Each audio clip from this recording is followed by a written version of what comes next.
Abra sua Bíblia no Salmo 27:4. Salmo 27:4.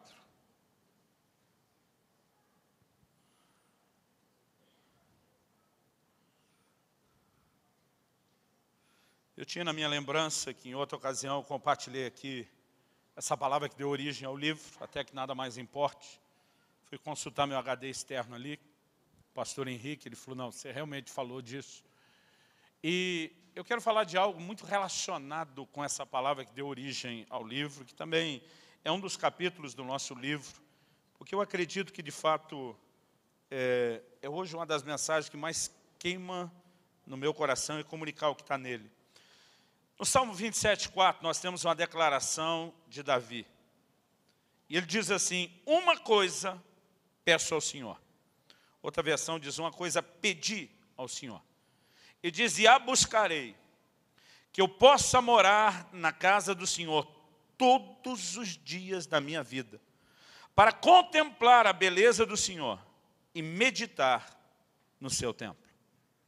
Eu quero, a partir dessa declaração de Davi, que eu ouso rotular como uma das mais importantes declarações que o salmista fez. Eu quero tentar olhar junto com você alguns princípios bíblicos. Algo que eu e você precisamos levar em conta. A Bíblia é o livro mais, não apenas vendido e distribuído do mundo, né? É incomparavelmente o livro mais vendido e distribuído do mundo, mas é também o livro mais lido. Não apenas no mundo.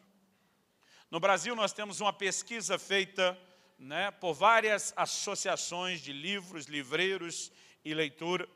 E nas últimas 3 pesquisas, a Bíblia continua como a cabeça da lista do livro mais lido mesmo pelos brasileiros.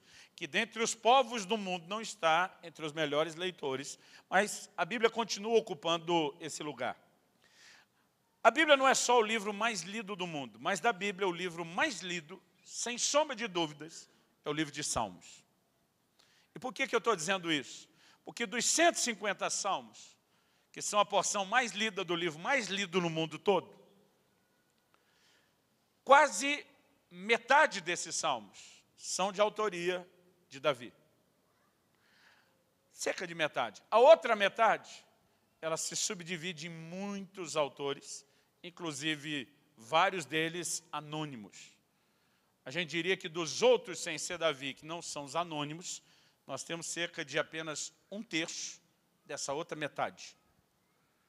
Ou seja, se a Bíblia é o livro mais lido do mundo, e o livro de Salmos é a porção da Bíblia mais lida do mundo, e Davi escreveu a maioria disparada, pensa num camarada conhecido no mundo. Entre cristãos e judeus, nós sabemos que ele foi o rei Davi, um homem de conquistas. Nós sabemos que ele é o doce cantor de Israel ou o salmista. Mas a verdade é que a pessoa de Davi, ela é talvez uma das pessoas e uma das celebridades mais conhecidas de todas as épocas. Até hoje, não só nas igrejas cristãs, mas mesmo nas sinagogas, os salmos são entoados, são cantados. Ou seja, pensa num cara conhecido no mundo por muitas gerações, é o tal do Davi. Mas não tem nada que esse Davi tenha conseguido em termos de mérito, conhecimento, reconhecimento, que se compare a uma frase que o próprio Deus disse a respeito dele. Ele é o único homem na Bíblia chamado de um homem segundo o coração de Deus.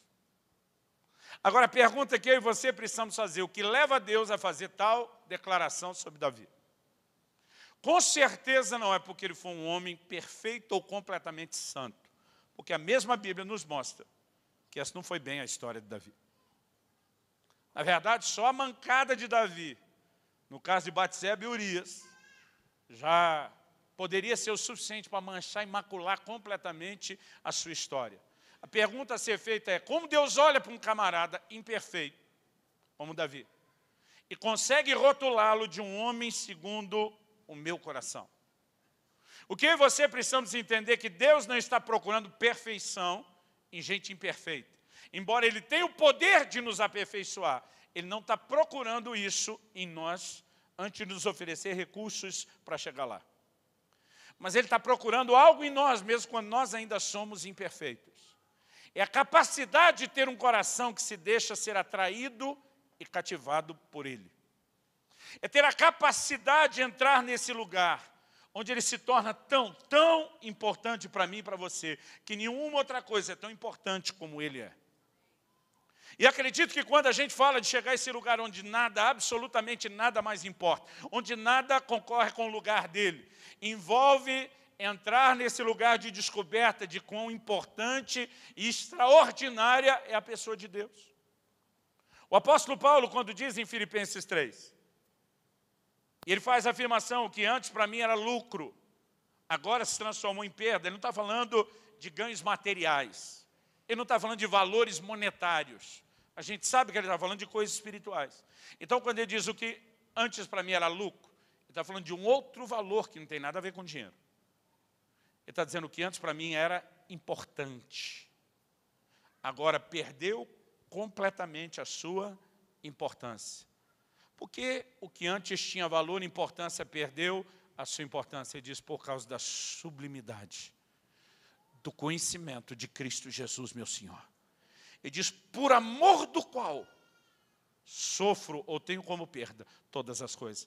Ele está dizendo, eu descobri alguém tão fascinante, tão atraente, tão cativante, tão extraordinário, que o resto que parecia ser importante, diante da importância que ele passou a ter, perdeu completamente o seu valor. Há uma descoberta, uma revelação de quem ele é, que pode gerar em mim e em você essa resposta de amor, esse coração cativado, fascinado, atraído por ele. E o que nós encontramos em Davi no Velho Testamento é essa versão de alguém que entendeu algo a respeito do Senhor, de alguém que, embora imperfeito, se deixou ser profundamente cativado e atraído por quem Deus era. E algumas coisas interessantes que a gente pode falar a respeito de Davi, além do fato de que ele realmente não era perfeito. Davi tinha um drama, Davi tinha o que nós podemos classificar de um dilema.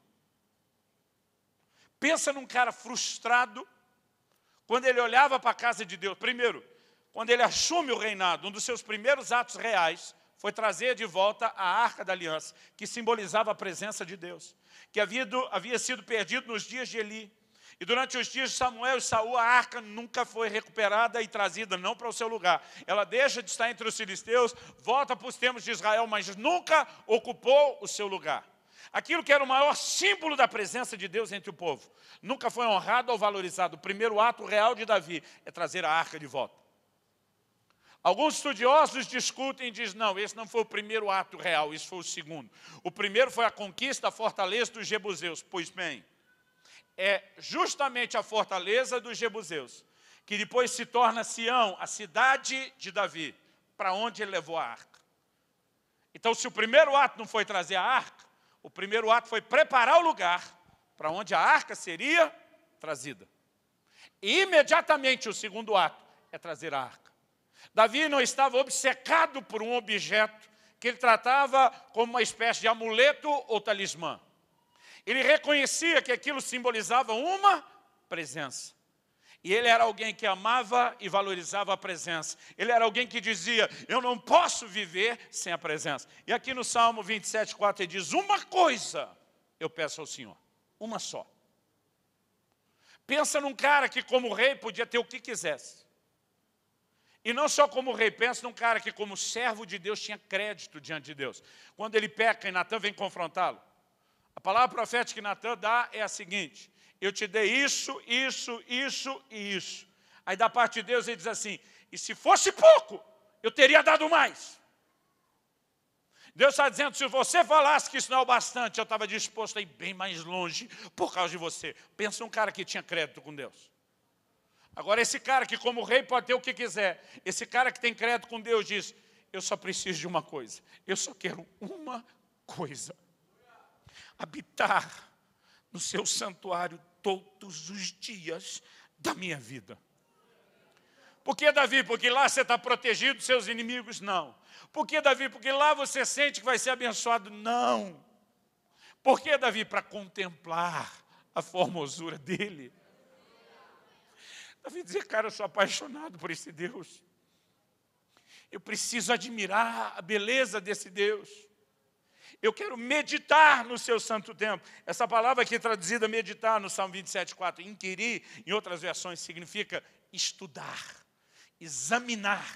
Sabe o que ele está dizendo? Eu quero estudar Deus. Eu quero entendê-lo melhor. Ele já é fascinante sem conhecê-lo completamente, mas quanto mais eu descubro quem ele é, eu creio que mais fascinante ainda ele vai se tornar.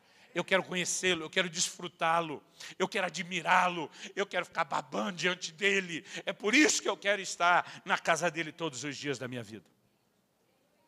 Agora esse Davi, ele tinha esse dilema em relação à casa de Deus. No Salmo 132, dá uma olhada comigo. Esse salmo não é de Davi, mas ele fala a respeito de Davi.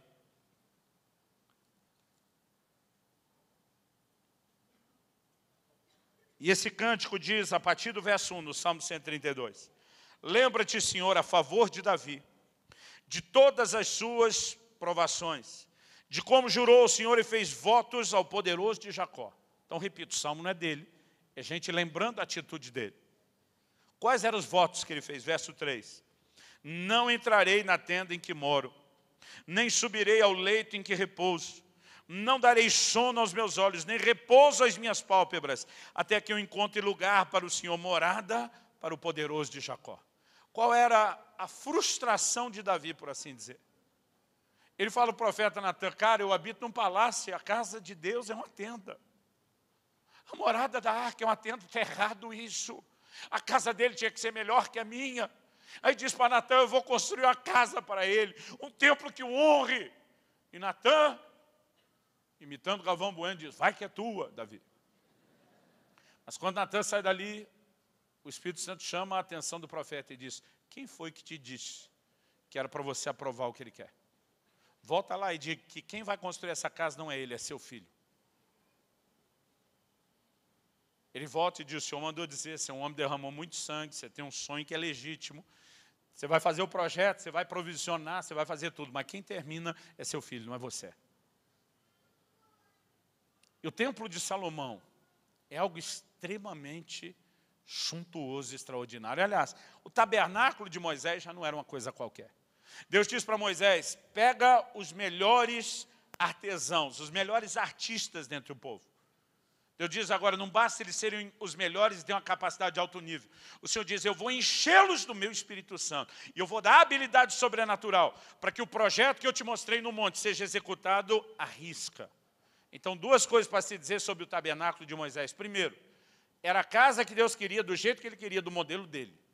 Ele não podia botar defeito nenhum, porque tudo foi feito do jeito que Ele especificou. Segundo, a capacidade de execução dessa obra de arte foi feita por homens que não apenas eram naturalmente habilidosos, mas cheios do Espírito Santo e sobrenaturalmente capacitados para realizar isso. Então, o tabernáculo de Moisés já era top, já cumpria a satisfação, né? Já satisfazia as exigências de Deus. Mas ele atendeu principalmente a um tempo quando o povo peregrinava pelo deserto e precisava de um tabernáculo ou de um templo que se desmontava e montava e se adequava em vários ambientes. Agora que eles encontraram lugar de repouso na terra prometida, Davi está pensando, não, agora tem que ser uma casa fixa, permanente. O Senhor diz que quem faz isso é Salomão. E Salomão faz o templo. Pensa no templo glorioso. O problema é que esse templo de Salomão foi destruído por Nabucodonosor quando a nação de Israel é levada em exílio para a Babilônia. 70 anos depois, o prazo profetizado por Jeremias, o exílio chega ao fim e o povo começa a voltar. E aí Deus usa Esdras, o sacerdote, o grande sacerdote reformador do período pós-exílio, para a reconstrução do templo. Alguns não acreditavam que esse templo seria tão extraordinário quanto foi o de Salomão. É quase como se dissesse impossível bater o de Salomão. Mas Deus diz a glória dessa última casa será maior do que a primeira. E Deus não estava falando apenas sobre o aspecto físico. Esse templo reconstruído por Esdras,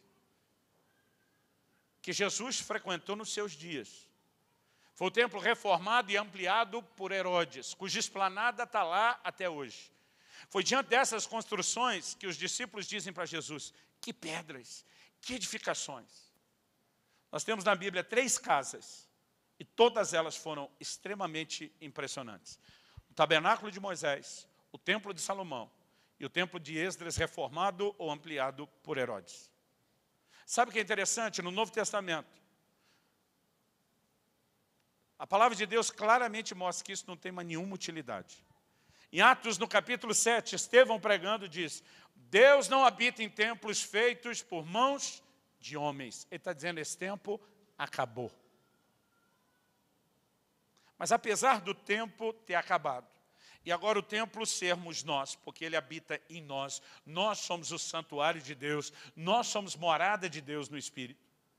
Nós encontramos no Novo Testamento uma menção de Deus, onde ele demonstra ter saudade de uma casa. Atos capítulo 15, citando o profeta Amós. Tiago se levanta no concílio de Jerusalém e diz: com isso concordam as palavras do profeta que dizem: reedificarei o tabernáculo de Davi, que está caído.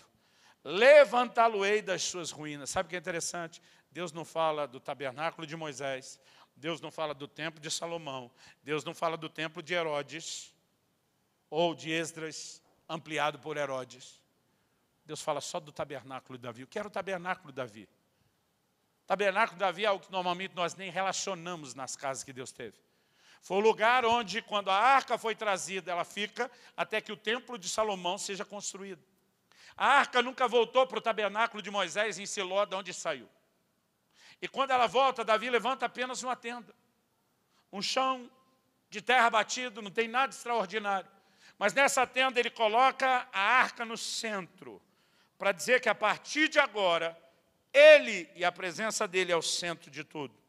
Ele pega os levitas, e no tabernáculo de Davi não tinha sacrifício, não tinha nada do que se fazia nos outros. Ele coloca a arca no centro e ele coloca os levitas em volta, para que em turnos, 24 horas por dia, 7 dias por semana, eles ficassem declarando: o Senhor é bom e a sua bondade dura para sempre. O Senhor é bom e a sua bondade dura para sempre. Ninguém estava ali para pedir nada. Eles ficavam ali para adorar ao Senhor. O curioso é que nem Davi achava que essa tenda era grandes coisas. Ele era o cara que era frustrado com isso e dizia: eu queria fazer um negócio melhor para Deus. Mas lá na frente Deus diz: de tudo isso vocês estiverem na velha aliança, a única coisa que dá para eu recuperar e trazer para cá e aplicar é o tabernáculo de Davi. Deus não estava falando de uma estrutura física. Deus estava falando de um espírito. Deus estava falando de um coração. Deus estava falando de uma atitude. Deus está dizendo: o que eu quero trazer de lá para cá não é uma casa física, porque eu não habito em templos feitos por mãos de homens. O que eu quero trazer de lá para cá é que Davi enxerga profeticamente uma dimensão futura de relacionamento com Deus. Ele se antecipa ao seu tempo e ele começa a viver um padrão de relacionamento, adoração e busca a Deus, baseado principalmente na atração de quem Ele é. E Deus diz: esse é o negócio que eu quero resgatar de lá, para que vocês que estão hoje no Novo Testamento vivam do lado de cá. Então, quando Davi está dizendo uma coisa, peço ao Senhor e a buscarei. Eu quero contemplar sua formosura. Eu quero meditar no seu santo templo. Deus está dizendo: essa atitude de Davi é o que eu quero que vocês repliquem hoje. Ele não está dizendo que nós temos que ter uma arca literal. Ele não está dizendo que a gente tem que ficar 24 horas por dia, 7 dias por semana. Mas ele tem que falar de algo que move, ele está tentando falar de algo que move o meu e o seu coração o tempo todo. O Novo Testamento diz: orai sem cessar. Ele diz: você não entra e sai da presença de Deus. Você não liga a consciência dele para desligar depois. Você começa a entender a percepção de um relacionamento contínuo. E quando Davi diz uma coisa, peço ao Senhor e a buscarei, que eu possa habitar todos os dias na sua casa. Ele já tinha instituído a adoração 24/7. Eu acredito que Davi está dizendo algo mais ou menos assim: a minha frustração é estar em apenas alguns turnos por dia. O que eu queria era estar lá todo dia, o tempo todo. O que eu queria era não precisar comer, não precisar dormir, fazer coisa nenhuma. O que eu queria era desfrutar mais de quem Ele é. E deixa eu te dizer, querido, é esse desejo, é essa atração que o Deus da nova aliança está dizendo, eu não posso perder isso, eu quero resgatar, eu quero trazer isso para o lado de cá, para os dias da nova aliança. Deus nos criou para ter relacionamento com Ele. Deus nos criou para viver em intimidade com Ele.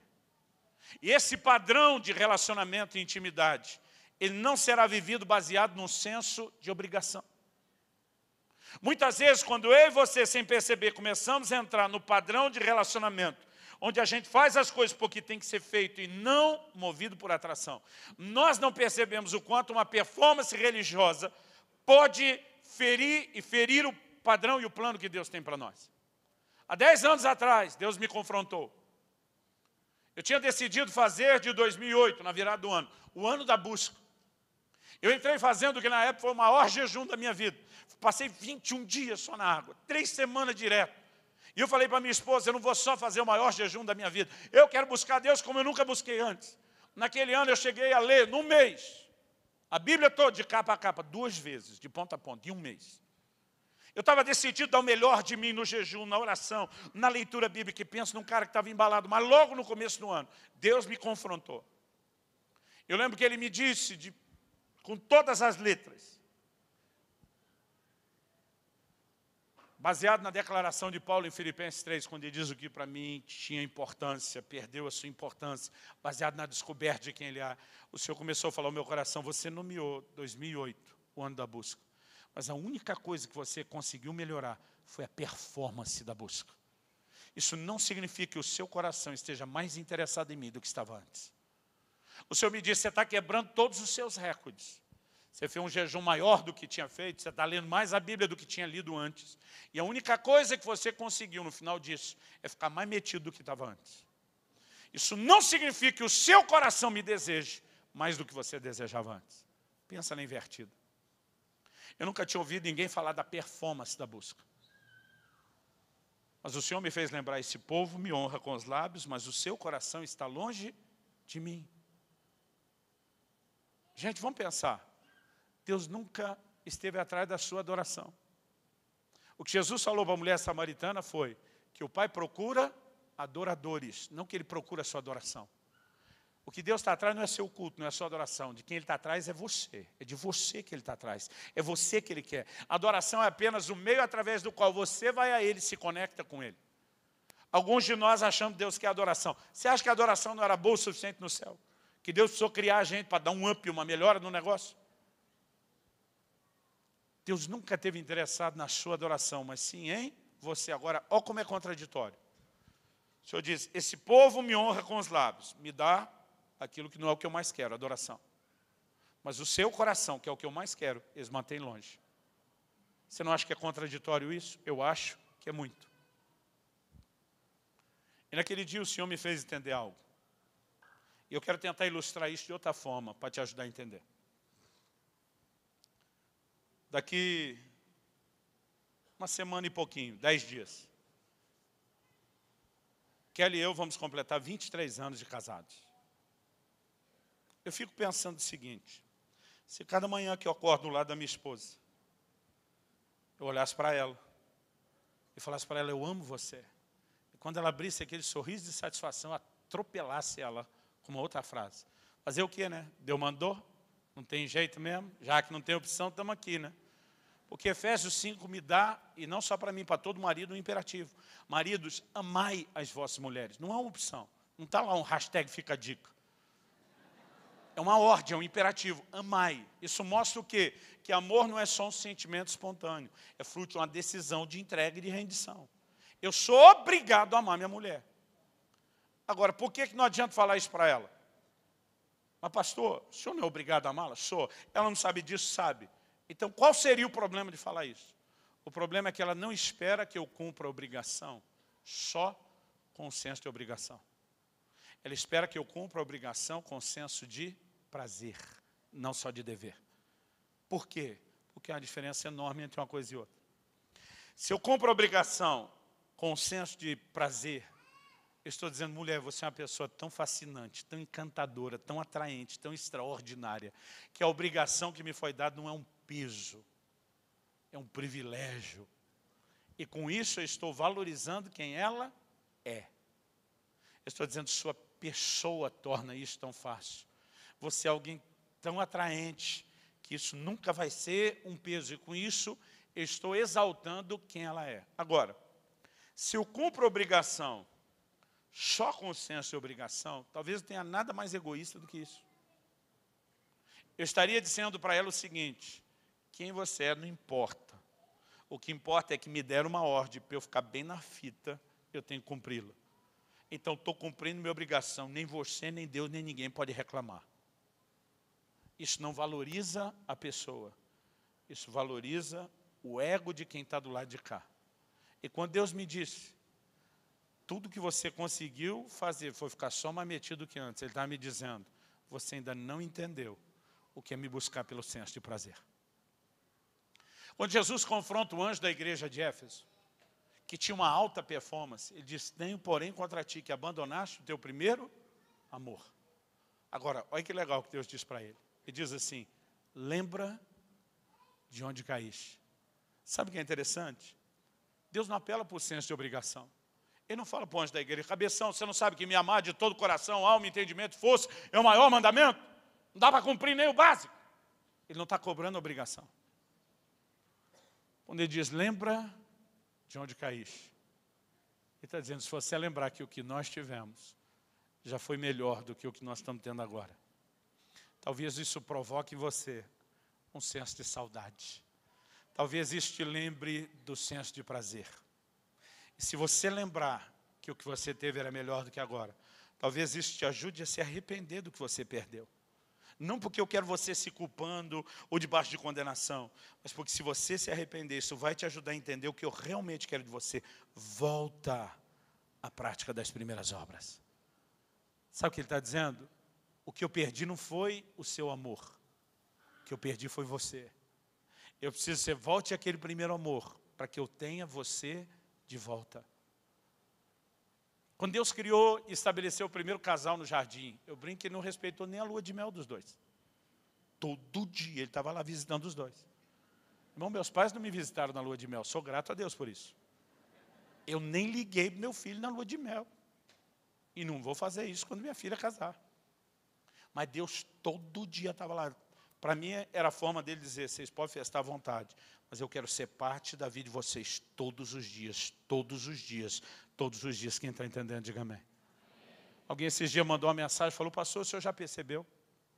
Que quando Adão pecou, Deus não pergunta, Adão, o que é que você fez? A pergunta de Deus para Adão é, Adão, aonde você está? Sabe o que Deus está dizendo? O problema não é o que você fez. O problema é, para onde o que você fez te levou para longe de mim? Cadê você, Adão? Eu quero você de volta. Eu não quero o bom comportamento, eu não quero apenas a boa performance. Irmão, santidade não é um fim em si mesmo. É como nós falamos antes, uma ponte para a intimidade com Deus. Um Deus que quer ter de mim e de você um relacionamento íntimo. Agora, não tem nada pior do que eu e você tentarmos viver nesse lugar de doação, de entrega, só pelo senso de obrigação. O que Deus mais quer resgatar em nós é o senso de prazer. Anos atrás, eu tive uma experiência. Fui visitar meus pais, já era casado. Meu filho Israel era pequenininho, ainda estava nas fraldas. Alice nem tinha nascido ainda. E eu lembro que nessa visita eu tive que entrar no quarto. No quarto que eu e meus irmãos dividimos enquanto solteiros, enquanto vivemos na mesma casa. Esse quarto que todas as manhãs, quando eles iam para o trabalho, eu trabalhava num banco durante 2 anos e meio, acho que foi. E o meu horário de trabalho era do meio-dia às 6, às vezes saía quase 7. De lá eu ia direto para a escola, mas minhas manhãs eram livres. E eu bloqueei minhas manhãs para ter tempo com Deus. Eu dizia para minha mãe, não bata na porta, não adianta me chamar, não atendo, não falo com ninguém. E todas as manhãs, pelo menos das 7 às 11, eu ficava trancado naquele quarto orando. O tempo agora passou, eu já me mudei para o Paraná, lá acabei casando, depois de um tempo, né, já estou com meu filho nascido, já estou há alguns anos morando fora, e vim visitar meus pais. Entrei naquele quarto, anteriormente, só para deixar as coisas de viagem, nossas malas, né, quem tem filho pequeno sabe um monte de tralha de coisa que tem que andar. Eu lembro que depois do almoço estava na mesa e a Kelly me pediu algo, eu acho, já não tenho certeza, eu acho que era uma fralda para o Israel. E eu voltei naquele mesmo quarto onde guardamos nossas coisas. Então, a casa era uma casa de 2 quartos no fundo. A gente saía, tinha a sala da frente, do lado da garagem, tinha cozinha, uma sala de jantar, entrava um corredor que tinha um banheiro pequeno do lado de cá, aquele lugar que lava roupa, como é que chama? Lavanderia do lado de fora, e no fundo os 2 quartos. Eu estou vindo pelo corredor. O quarto da esquerda era dos pais, o quarto da direita era dos filhos. Abri a porta do quarto. No mesmo quarto que eu entrei antes, que eu não senti nada. E no momento que eu abri a porta do quarto, esse movimento que eu fiz, de abrir a porta acho que uns 45 graus até a metade, o primeiro lugar que eu enxerguei, enquanto a porta abria, que eu coloquei os olhos, era o canto do quarto, onde eu ficava horas de joelho todos os dias. E ali onde a porta estava abrindo, nos 45 graus, a hora que eu olhei o lugar, eu parei. Por que eu parei? Porque um gatilho disparou na minha memória quando eu olhei aquele canto. É como se um filme tivesse começado a passar. E eu me via dia após dia de joelhos naquele canto. Não era uma memória qualquer. Porque eu conseguia lembrar não apenas de todo dia estar ali, eu me via não só com roupa diferente. A sensação que eu tinha de recordação era do ambiente de glória que aquela presença proporcionava. Eu lembro que quando eu lembrei disso, aquilo foi um baque tão grande, que eu ainda segurando a porta, envergonhado, eu baixei a cabeça. Quando baixei a cabeça, o que ficou na frente dos meus olhos era o tapete que ficava no meio do quarto. Mamãe, como muitos pais, como a mãe de muitos de vocês, era daquelas que fazia aqueles tapete de barbante, fio de barbante com crochê. Quantos lembram dessa época? Vamos lá, gente. Será que sou eu que sou velho aqui? Ok, tem mais gente. Aí, a hora que eu baixei os olhos e olhei aquele tapete, eu lembrei que muitas vezes, quando eu cansava de ficar de joelhos, eu me prostrava naquele tapete. E eu comecei a lembrar, dia após dia, quantas vezes eu reguei aquele tapete com lágrimas. Eu agora, envergonhado, tento desviar os olhos do tapete também. E como não quero olhar o canto do joelho nem o tapete, eu virei para o lado. Quando virei para o lado, eu vi a cama. E quando eu cansava de ficar de joelho ou deitado no chão duro, eu ia para aquela cama. Sou da época do colchão de mola ainda. Alguns não têm nem noção do que é isso. E eu deitava naquele colchão e erguia minhas mãos adorando a Deus. Quando eu olho, o filme muda. Para onde eu coloco os olhos, o filme muda. Mas tudo só me lembra de uma coisa. Quão extraordinário eram aqueles momentos que eu tinha diante dele. A hora que eu percebo, ainda estou segurando aquela porta. Eu não fui a lugar nenhum, eu não terminava de abrir, eu não fechava. E as lágrimas estão correndo grossas e quentes no meu rosto. Em momento nenhum eu ouvi a voz de Deus me repreendendo de algo. Eu não vi uma voz me culpando ou condenando. Por que é que você não ora como orava antes? Sabe o que eu senti aquele dia? Sabe o que me fez chorar? Eu senti saudades dele. Tudo dentro de mim, meus pensamentos, sentimentos, parecia dizer, tu tá maluco, meu irmão? Como é que você pôde abrir mão de um lugar de encontros tão intensos e tão íntimos com ele? Em momento nenhum eu senti ele me cobrando da obrigação de orar. Eu senti saudade do prazer que era estar lá. Quando ele diz para o anjo da igreja de Éfeso, lembra de onde caíste. Ele está dizendo, eu não quero arrastar você por mera obrigação. Porque mera obrigação é pura religiosidade. Não me valoriza. Valoriza só você de forma egoísta. Te faz ficar metido. Quando você olha para os religiosos dos dias de Jesus, por que ele confrontava? 2 homens subiram ao templo. Um fariseu e um publicano. O publicano era o maior dos pecadores. Mas o fariseu, irmão, era o devoto da época. Aí o cara começa, graças te dou, Senhor. Porque não sou como os demais homens, roubadores, nem como esse miserável do meu lado aqui. Eu jejuo 2 vezes por semana, eu dou o dízimo de tudo. O cara se achando, mas o que ele está valorizando? A sua performance. Não existe paixão nenhuma ali pelo Senhor. E quando Deus diz que o maior mandamento é não só amá-lo, mas amá-lo de todo o coração, com toda a alma, com todo o entendimento, com todas as forças. Não é porque Deus precisa do meu e do seu amor. Não é porque Ele é carente. Ele não tem necessidade de nada, Ele é absoluto e completo em si. É porque Ele sabe que quando eu e você entramos nesse lugar de descobrir quão extraordinário, quão fascinante Ele é, e nos relacionarmos movidos por amor e por prazer, então nós vamos viver a plenitude do que Ele tem. Davi nunca foi perfeito, mas conseguiu ter esse rótulo, um homem segundo o meu coração. Porque Deus dizia, mesmo no meio das suas imperfeições, você conseguiu ter olhos e um coração para mim. A pergunta a ser feita para mim e para você hoje é, no que a minha e a sua relação com Deus está baseada? Porque se por um lado, como nós falamos antes, o que equilibra o conteúdo do amor é esse senso de temor que não pode ser abandonado. O senso de temor pode nos manter também só no lugar da obrigação.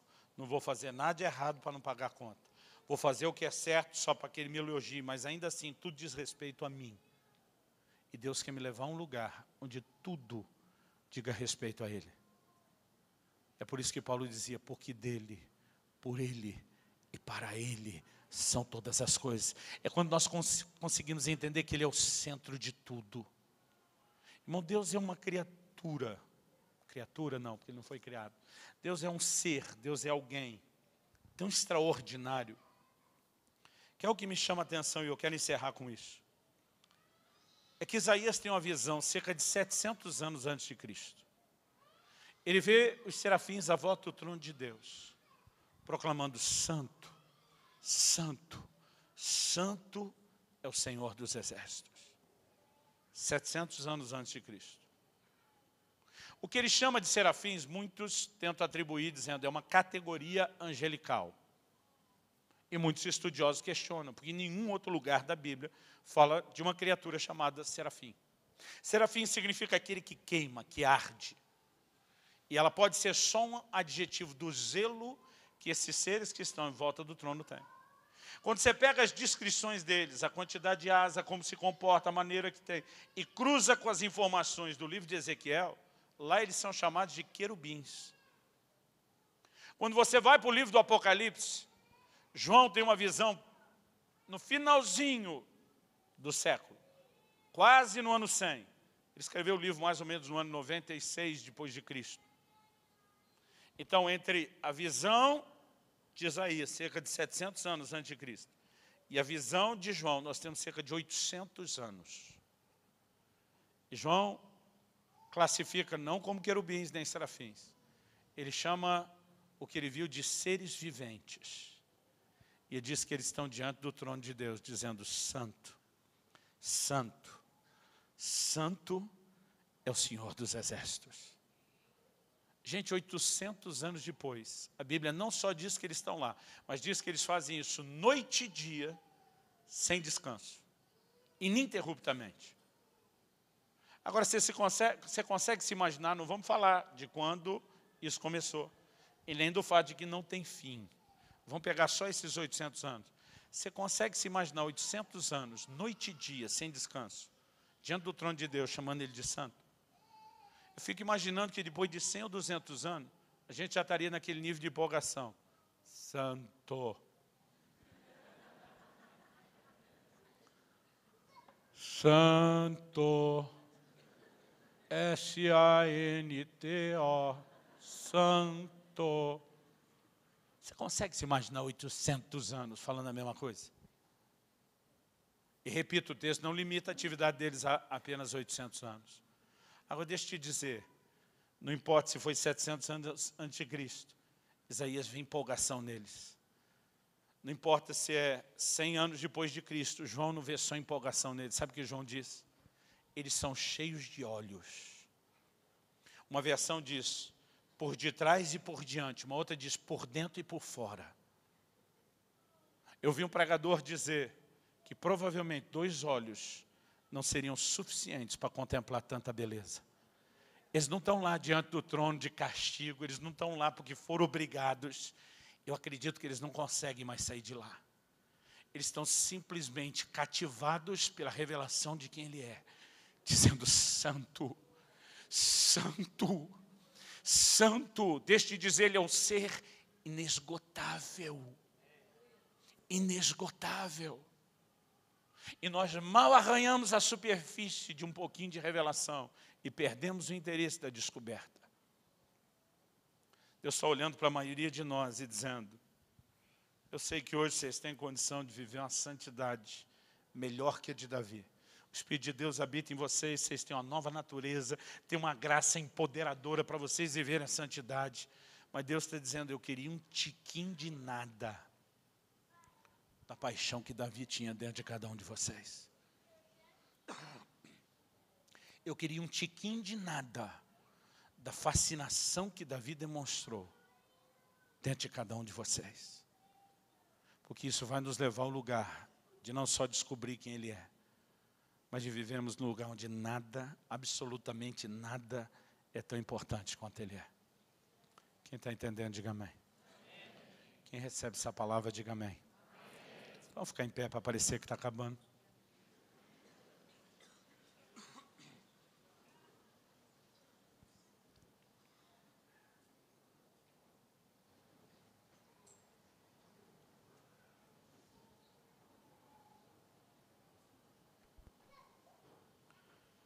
Algumas vezes eu lia lá no livro de Cantares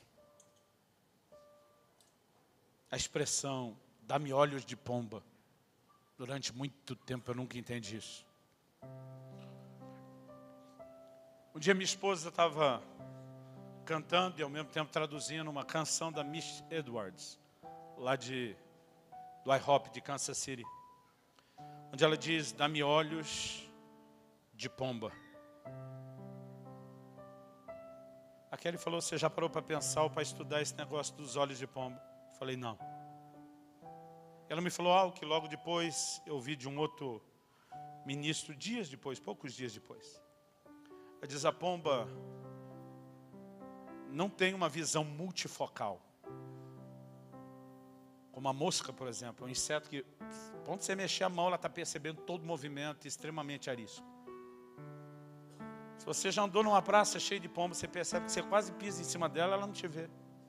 Por isso Jesus falou sobre ser simples como a pomba, que não tem nada a ver com a astúcia da serpente. Ela nem te percebe aproximando. Sabe por quê? Porque ela não tem uma visão multifocal. Ela tem um foco só na visão dela. E quando ela está ciscando e olhando para o que vai ciscar, ela não vê nada aproximando. Nessa canção, a Misty usa a frase de Cantares, que é um livro que fala da paixão entre a noiva e o noivo. Mas ela me diz, dá-me olhos de pomba. Ela diz, uma devoção, sem distração, só para ti. E você precisamos chegar a esse lugar onde nós temos olhos só para Ele e para nada mais. Onde nós só enxergamos Ele. Alguém me perguntou esses dias,